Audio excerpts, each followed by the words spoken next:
Hello and welcome to Doctor-Me. My name is Heather. And I'm Kathleen. And this week we are covering an episode of My Lover, My Killer. Which is kind of a new show. Well, for the U.S. Oh, really? Yeah, it's the second season here. Is the only season we have. Interesting. I noticed Today that I learned. because I saw when I was looking on Netflix and it was like season 2 and I was like, oh, cool, we can watch season 1 too. But no, season 1's not on there. Yeah, sometimes we get the shaft. Yeah. Before we get into anything else, you can follow us on Twitter and or join our Facebook group. Info for that can be found in the show notes. If you would like to email us comments or suggestions or donate to us at PayPal, our email address is drmepod@gmail.com. We appreciate any help, whether it's a way we can make this podcast better or just $1.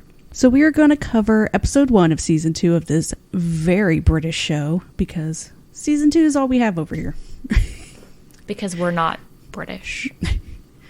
My Lover, My Killer is a true crime series that covers intimate partner violence to help people recognize red flags to look out for, which is such a scary thing. I believe the first season has an episode where the man is a victim. Did you notice that? Yeah. I was a lot of women. Yeah. Well, yeah. I mean, sadly that does tend to be the majority, but yes, men can be victims as well. And also, I feel like it's a little too soon to be covering some of these cases. I remember one was like from 2018. I was like, can we at least have like 10 years? Yeah. I mean, I guess 5 isn't really long enough. So let's just go ahead and get into the series that I can find very little info for. Born on December 24th, 1991, Alice Ruggles was the third of 4 children born to Sue and Clive Ruggles in the village of Turlington in Lancashire. Lancashire. I Lancashire. I believe her father was a professor and her mom was a doctor. Which, ooh, fancy. Alice was involved with the fencing community growing up. The sport, not the building of fences. And she attended Northumbria University in Newcastle, where she eventually became captain of the fencing team. It's also the alma mater of Sting. Really? Today I learned. After she finished school, she decided to remain in the area because she liked Newcastle so much. She worked at a few bars before she got a job with Sky, which is a media and telecommunications conglomerate. Alice met Tremin Dillon, or Harry as he goes by, through a friend. He was originally from India. His father was a colonel in the Indian Army. He came to the UK for school and then joined the British Army. Their relationship was fast and heavy. They were in an online relationship before they even met face-to-face. He was in a non-combat role in Afghanistan, so the beginning of their relationship was just through text messages and all online until he came home on a 2-week leave and they actually met. So this whole thing lasts, I believe, a year and a day. Wow. From when they first start talking. That's intense. Which, I mean, just makes it even crazier how quickly it can escalate. In May, her parents finally met him, and they seemed put off by him. They felt he was just saying what they wanted to hear. A few weeks later, the couple came back to visit her parents again, and this time the relationship doesn't seem so happy. I think it was like a bank holiday is like the first Monday and then the last Monday in May. So, I mean, it's about a month. I love her mom's thoughts on him. He wasn't what I wanted for her, but if that was what she wanted, then I could put up with him. Yeah, it's like a very mom thing to say. He was getting so bad that the friends are noticing. He just demands all of her time, and if she can't meet his demands, then he treats her like shit. Like, really obvious red flag things. Yeah, like, oh, maybe I'm cheating on you because you're not paying attention to me. Just do whatever I say and we'll be great, and I'll be nice to you and treat you like a human. And then an even bigger red flag, he would put down her looks. For example, her mom talks about how he told Alice that she had hairy arms, and other men hate that, but I don't mind. Like, fuck you. Like, yeah, like, go screw yourself. Completely negging her. You know, emotional manipulation tactics. Which is crazy for him to even act like such a dick because she's gorgeous and he just looks like an absolute piece of shit. You know what? He's a murderer, so who fucking cares about his feelings? He's got big ass ears and looks like a fucking incel. Well, I Like, mean, girls don't like me because I'm too nice. It's like, no, because you have a shit personality and you're a shit person. Instead of putting her down and making her feel like she can't do better than you, go jump into a fucking well in the middle of an abandoned forest. do they have abandoned wells in the middle of the forest? I assume so. I hope so. I don't know. I don't know. If you got castles, why wouldn't you have an abandoned well in the forest? I want a It castle. sounds very of English. Yeah, you know what? You're right. Yeah, I feel like that's something that they would I have. could see it. Like an English countryside. So she begins to lose weight, lose confidence, and just becomes more and more isolated. He would want to know what she was wearing, where she was going, and at this point, he's 2 hours away from her on base, and he would just pop up to wherever she would be at with friends. Which, Like, a don't fucking do that. fucking psycho. Alice started hearing that Harry was back on Tinder and was looking at other relationships with girls. How did she know this? One of the girls contacted her, which, good for that woman. Yeah, like, way to be a bro. He, of course, gaslights her and says it was a setup by the guys at his barracks for revenge. Revenge for what? He never says. But if she doesn't believe him, then that's kind of on her. That's just her insecurity problems, is what he tells her. It is really shocking that she stayed with him for even a week with the amount of bullshit he pulled. Shortly after this, she ends the relationship. Which, yeah, good for her. Like, you're too good for this man. Being the control freak that he is, this doesn't go over well with him, and he starts bombarding her with hundreds and hundreds of text messages throughout the day. And if she doesn't respond to his texts, he would go through other routes like calling and leaving voicemails or messaging her through Facebook. Nothing would turn me off more than to have somebody leave me a voicemail crying to the point that I can't understand what they're saying. But I also don't think she's a heartless bitch like me. Well, same. It was. First of all, don't leave me a hearing voicemail because Yeah. I don't want to like have to check it. And they play these voicemails, and I'm just like, oh my God, shut up. At some point during the relationship, he gained access to her Facebook account, which is probably related to Alice believing that he installed spyware on her phone. He's just so gross. And I believe that he did based on messages they show where she asked him to please stop hacking my things. Very reasonable. And his response is no. Which, like, Not he doesn't say like, what are you talking about, or why no, would you he's think just I like would do full something on like, no, I'm going to keep doing it. Yeah. And this isn't his only relationship that ended on bad terms. Shortly before meeting Alice, he ran into an ex-girlfriend in town with her new boyfriend. Not sure if he just happened to run into her or if he was stalking her. Instead of just ignoring her, he walked up to her, spit in her face, and called her a bitch. The fuck? Her response was to get a restraining order. Anyway, Alice has moved on. She's with the new guy that she met through her sister. But Alice moving on means nothing to Harry. He's still harassing her to the point that coworkers are driving her home at night to make sure she's safe. Her roommate Maxine tries to be home every night with Alice, but she also has her own life, and so on a night in early October, she's away at her boyfriend's. 2 or 3 times throughout the night, there's a knock on the front door, but whenever Alice goes to check, there's no one there. Creepy. Oh, it gets creepier. She goes to bed, which is at the back of the flat, and while she's trying to sleep, she gets woken up by a knock on her window in her bedroom. No, thank you. That's a fucking nightmare. She opens the curtain and there's Harry with flowers and chocolate. He drove 2.5 hours, jumped over her back fence to bring her flowers and chocolates. That she doesn't fucking want. Yeah, she never asked for it because they're not in a relationship anymore. Fuck off. She literally wants you to leave her alone. Afterwards, he calls and leaves her a message where he says, "Hey Alice, after we spoke, you didn't speak. Well, you didn't want to call me again. So that's why I decided to come down to give you flowers and chocolates. And yeah, now I'm on my way back. If you want to take it, you can take it. If you want to bin it, you can bin it. It's completely up to you. I just wanted to do something to say that I'm sorry and show that I really am sorry." Like, dude, clearly you're not sorry because you're not respecting her. Yeah, she said leave me alone, and you're showing up at her house. And she's already moved on. You continuing to bother her is not going to help your case.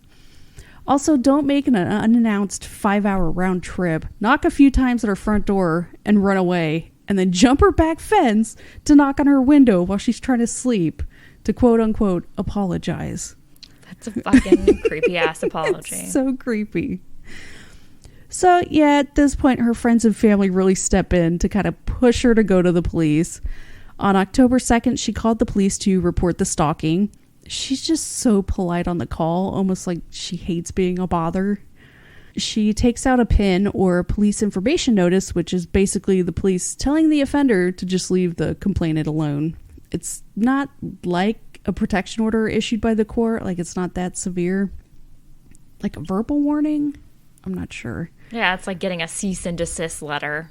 Her other option is to get a protection order, but that's going to require her to go to court, and she's 24, so obviously that's kind of difficult to wrap your mind around doing. Yeah, she just wants it to go away. She doesn't want to have to, like, you know, go through all of these, like, crazy steps. She just wants him to leave her the fuck alone.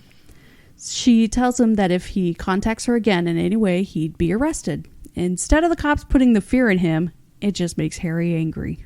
She's trying to get someone with authority to tell him what he's doing is making her fearful of him, and instead he's upset that she would dare try to embarrass him because he's a fucking child that can't take no for an answer. She thinks the cops telling him to stay away is enough, and for a week she's back to her old self, until she receives a package from him. It's not even a week because she first called the police on the 2nd, and on the 7th is when she calls the police again to report him contacting her with the package. Yeah, it's literally fucking 5 days. Like, the fucker couldn't even give her some time. This officer could not be bothered at all to care when she informs him. He's just like, well, were they threatening? Yeah, was any of it threatening? Like, it doesn't matter. It does not matter. He was told not to contact her again. He could give her a Post-it note that says hi, and it's still breaking the contact order. After the call, Alice texts her sister to basically say maybe the cops will care after he fucking stabs me. I think that goes to show the headspace she was in.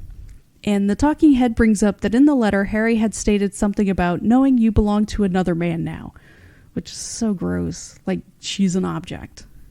Ugh. October 12th, he travels down 120 miles from Edinburgh, where he's stationed, to her flat and just sits outside up the road until she's dropped off by a co-worker. And that's when he moves his car closer. She changes her clothes and is messaging with friends, just relaxing after work. Harry breaks in somewhere through the back because the front door was double locked. There was some sort of struggle, and she ran into the bathroom, hoping to be able to lock the door in there to keep him out. We know she made it in there because there were footmarks on the door from him kicking it in. Ugh. And it was an absolutely brutal murder. 6 separate cuts to her neck, all the way to her spine, not to mention all of her defensive wounds. And instead of calling for help, he took the knife and her phone and took off, getting rid of the evidence on his way back to the barracks. 20 minutes after he leaves, her roommate Maxine comes home to grab some clothes to head over to her boyfriend's. Her 911 call was or I guess 999. Yeah. The front door was still double locked, so she tried calling Alice, but of course those calls went unanswered. She climbed through the back window and found Alice covered in blood and dead in the bathroom. And on the police call, she even says, Harry did it. Yeah, she just, it was so sad. And she's just like, wake up. I was very curious why the show said the phone call for Maxine was on the 17th, when, like, everything I read said the murder and discovery was on the 12th. I can't imagine she was, like, sitting there for 5 days later. Yeah. I just thought that was weird. But with Maxine pointing the finger at Harry so quickly, he was arrested trying to climb back into the barracks.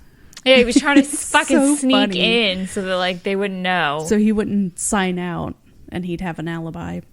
I just think it's funny he got caught sneaking back in. There's no way to lie out of that one. No. And of course, when the cops show up to inform Alice's parents, they know right away why they're there. At least Harry was already in custody by the time they found out, like not having that fear of where he is. Harry refuses to admit guilt. He first says he never left Edinburgh, even though his phone shows him in Newcastle, along with the CCTV all the way. Fucking idiot. Then he says he went there to talk to Alice, and when he left, she was fine. This was also tossed aside when they found her blood in his car and on a bracelet he wore. At trial, his defense, is when they were arguing, she somehow stabbed herself while lunging at him with the knife. Yeah, like several times. To add insult to injury, he mentioned how sad it was that her father couldn't be there for her as she died. Fucking sick. It took the jury less than 2 hours to find him guilty of murder, and the judge sentenced him to serve at least 22 years. During sentencing, Judge Paul Sloan said, "Not a shed of remorse have you shown from first to last. Indeed, you were concentrating so hard on getting your story right when giving evidence, you forgot even to shed a crocodile tear. You were harassing her, you were stalking her, you were destroying her." Damn. So sad. That was good, though. Her parents felt tremendous amount of guilt for her death because they had told Alice to just ignore him. Which, yeah, that's... I remember getting advice like that. Just ignore boys. They'll go Yeah, away. I mean, how many times have I myself told my kid when someone's, doing something that annoys them, oh, just ignore them. In fairness, that's how stalking used to be treated, and still some people treat it that way. Just ignore the person, they'll take the hint, which really the police and the military could have done more. In 2020, Harry petitioned to complete a sentence in his home country of India, but I couldn't find anything that resulted from that or if there was a decision. In 2017, her family started the Alice Ruggles Trust, the main focus being to bring more awareness to the public and law enforcement about coercive control and stalking, and I will leave a link to the trust website in the show notes. So just some things left out because they do only have 40 minutes to kind of shove everything in. They started talking online October 2015. They met in person January 2016. His tour in Afghanistan ended in mid-April, and the relationship ended the first week of August 2016. That is fast.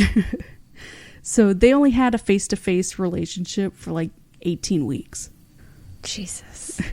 The Facebook thing. He actually got access to it and changed her password, so she had to start a new one. He cheated on her throughout their very short relationship to the point that it wasn't just the one woman that contacted her about it. Another one did as well. The fuck? He's demanding just absolute loyalty from her while he's out just fucking whoever. He wasn't just calling and texting her. He would get into contact with her family and friends and call from other phone numbers. Dude, that's like way crossing the line. Like if you're checking up on me with like my friends and my family, hell no. In one message, he mentioned that he wasn't used to being denied what belonged to him. He would use emotional blackmail against her, threatening to kill himself unless she took him back. Please do. Which is such a bitch move. And then he would turn around and threaten her with secret photographs he had taken of her. Like naked photographs. Her new boyfriend that she was with, Mike, Harry would contact Mike directly to try and get him to think that Alice was cheating on him. God, what a slime ball. That night where he knocked on the door and then jumped the fence, he had knocked on the door and then waited several hours before jumping the fence and leaving those gifts after knocking on the window and scaring the shit out of her, which means he sat out front for hours.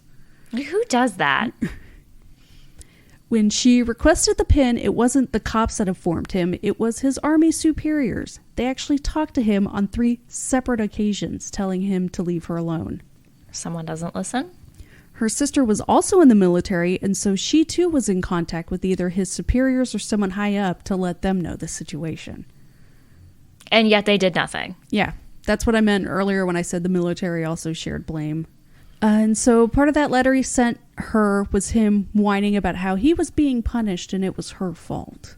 There was another time she called the police and was basically told there was nothing they could do and the pin was pointless. Then why the fuck is that an option? That call was not recorded. Also, convenient. Yeah. Also, when she first got in contact with police, she was listed as a medium risk. But I'm assuming based on how calm she is on the 2 recorded calls, they didn't think she was as fearful as she truly was. Right. She's just so sweet and, polite. Mm-hmm. She doesn't want to be a bother. 2 days before he killed her, he drove to her flat after dark to take pictures of the window he would later use to gain entry. So I remember it was clearly premeditated. Yeah, they mentioned that kind of quickly. And then the day he killed her, while waiting for her to get home, he was messaging another woman trying to arrange a meetup for when he returned to Scotland later that evening. He's just the worst. Jesus Christ. The ex-girlfriend stuff. Not really an ex-girlfriend. He proposed to her in early May 2013 after just 9 months together. And later that month, she decided she no longer wanted to be with him and ended the relationship. It sounds like he really likes to love bomb. Yes. On June 4th, she had left work and was walking down a busy street to meet her new boyfriend when Harry came out of nowhere and came up to her in an aggressive manner. He blocked her path and wouldn't let her leave. At this point, her new boyfriend showed up and Harry became aggressive to him and walked towards him with clenched fists. They left a lot of stuff out. He told the boyfriend that he wanted to talk to him like a gentleman and asked, "Why did you take my girlfriend away from me?" What the fuck? Don't you think after a breakup it can be solved? Why'd you steal my girlfriend? Are you serious? Not your fucking girlfriend. The woman tries to intervene and asks Harry if he's going to hit her. Instead, he spits on her face and runs off. Afterwards, he texts her saying he was glad he was no longer with her because she was a complete pussy who was scared of him and he wanted to make her cry. Says the guy who spit in her face and ran off. Yeah, what a fucking pussy. He's the worst. The army punished him by making him complete some course, which clearly didn't work. The ex was able to get a restraining order against him, which the army knew about but didn't log into his record. Jesus. And as far as the police, the first officer who helped her with the pin was, by all accounts, great. He even requested to spend more time with Alice on the home visit when they realized how serious the situation was. And when he was in contact with the officials in the army, he was told the situation was a civil matter, and just because Harry was a soldier didn't mean his employers have any further role to play. Except the army has their own kind of law. Mm-hmm. Yeah, the first cop recognized how dangerous Harry was. I just wanted to throw that out there, considering how the other cop was like, "Oh, there's a pin and he sent you a letter." Well, was it threatening? There's just so many other small details that I just couldn't get to. Again, check the show notes for all the articles I used. I don't understand how he had the time for everything he was doing. That's another thing. He wasn't doing his job in the army properly. Just fucking around. So that's it for this week. It's very important to recognize the signs of stalking. It's not your fault, and you shouldn't feel ashamed. No, and definitely, contact the police if you feel like somebody is going too far. And if someone's throat is cut 6 times deep enough to expose their spine, and they have defensive wounds to their hands, and also they didn't do it themselves, a stab wound to their nose, I don't think it's self-inflicted. No, it wasn't like an accident where they hurt themselves. All right, thank you for listening. Bye-bye. Goodbye. Thank you for listening to Doc to Me. The opening music is by Twisterium. For comments or suggestions, we can be reached by email at doctomepod@gmail.com. Find us on Twitter at doctomepod and find a link to our Facebook group in the show notes. Thank you.